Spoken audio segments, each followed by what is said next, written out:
From the IPP Review, December 11, 2016. Tsai's telephone call to Trump.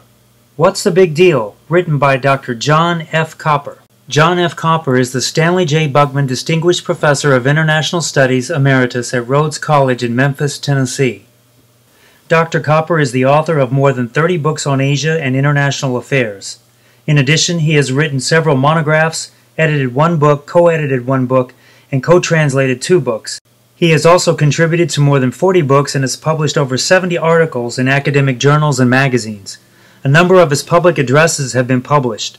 Professor Copper has testified several times before the Senate Foreign Relations Committee and the House Foreign Affairs Committee and its Subcommittee on Asia and Pacific Affairs. Dr. Copper was a member of the Board of Governors of the East-West Center, an appointment made by the White House and the Secretary of State from 1983 to 1989. He was a member of the Board of Directors of the American Association for Chinese Studies and is currently a member of the editorial board of the journal Asian Affairs. The article is titled, Tsai's Telephone Call to Trump, What's the Big Deal? On December 2, 2016, Taiwan's President Tsai Ing Wen made a telephone call to U.S. President-elect Donald Trump to congratulate him on his election victory. Trump took the call and they spoke for 10 minutes. Tsai mentioned the good relations Taiwan has long had with the United States and expressed her hope for continued close ties. By all accounts, it was a friendly conversation and no issue of urgency was discussed. But the call turned viral. The U.S. media, the large majority of which hate Trump with a passion and wish him the worst, attacked him for everything from breaking diplomatic protocol to wanting to start a war with China.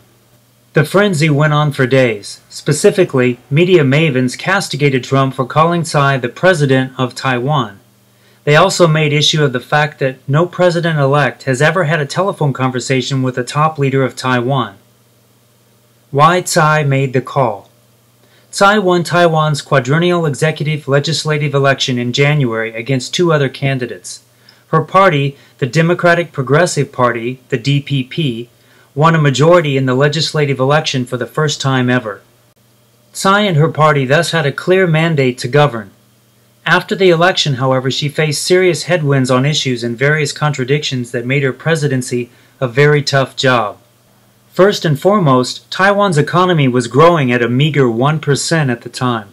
Moreover, because Taiwan was highly sensitive to the state of the international economy, which had slowed considerably, the prospects for better growth were not promising. Experts were forecasting less than 2% growth for the next 4 years. Tsai's second major problem, arguably as big or bigger than the first, was her and the DPP's bitter relationship with China. The DPP is pro-independence and anti-China. That is Tsai's image also. After the election, they asserted that China would have to come around to face the reality that the DPP was in power and make concessions. Some members of her party said that Taiwan did not need China economically. Some even said Taiwan would be better off without commercial ties to China. Yet Taiwan's economic health depends on China. The facts are, up to 40% of Taiwan's exports go to China. Taiwan's investments in China have reached $500 billion and 60% of Taiwan's production capacity is there.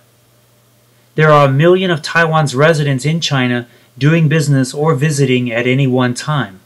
That is nearly 10% of Taiwan's population. The two are economically linked more closely than most members of the European Union. In any case, China did not come around. Rather, Chinese leaders took measures to punish Tsai and the DPP for rejecting the idea that Taiwan is legally part of China and for not supporting the '92 consensus that was negotiated in 1992 to flexibly define their relationship.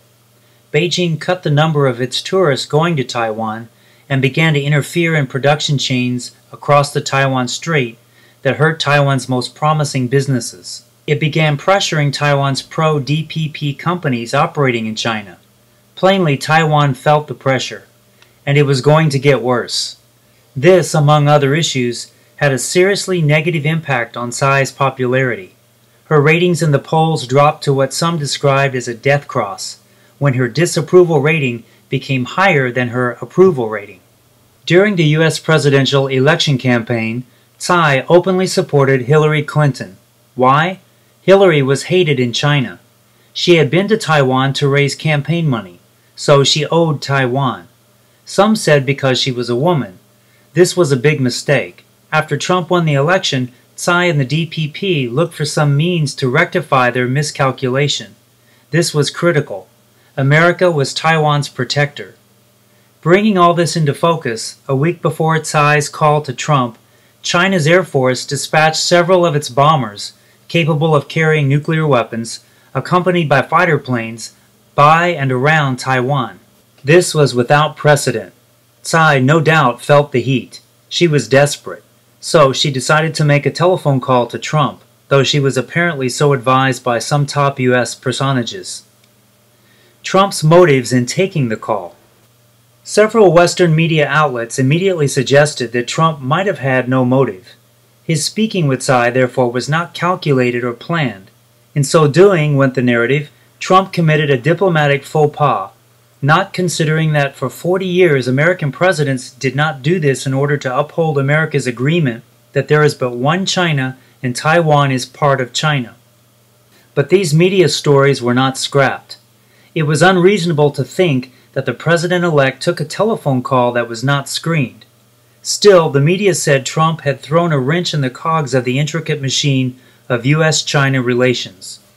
And, of course, that, news reporters said, was ominous. Then the truth began to emerge. Donald knew Taiwan was a democratic ally and deserved to be treated with respect, which because of self-restraints imposed by the State Department that all recent presidents adhered to hadn't been. Also, there was a case of hypocrisy. The media had applauded President Barack Obama's initiatives to mend relations with Cuba, which was still a dictatorship where human rights were trampled by the government. The liberal media also treated Fidel Castro, upon his recent passing, as a hero, turning a blind eye to the thousands or tens of thousands of his victims. Yet the presidents of Taiwan did not deserve to have her telephone call answered. Taiwan had friends in the United States. Trump won their sympathy and support. On the other hand, one might even say that Donald had set a trap for the media and they had been ensnared. The Western media was obsessed with undermining Trump's image to the degree that its fairness and professionalism were almost completely lacking. This was not a positive thing. The media carping was a hindrance to good U.S. relations with Asia and for peace and prosperity in the region. Second was the matter of how Trump should and would deal with China as president. Right after November 8th, the president-elect spoke to China's President Xi Jinping. President Xi extended his congratulations. The two agreed that their countries should pursue close working relations. China's media spoke highly of the new relationship. Top party officials even suggested that Trump's Make America Great Again and Xi's China Dream were similar.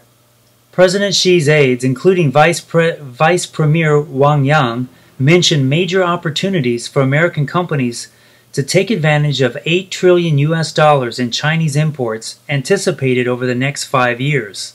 This wasn't just palaver. China's per capita GDP had increased 20-fold in the past quarter century.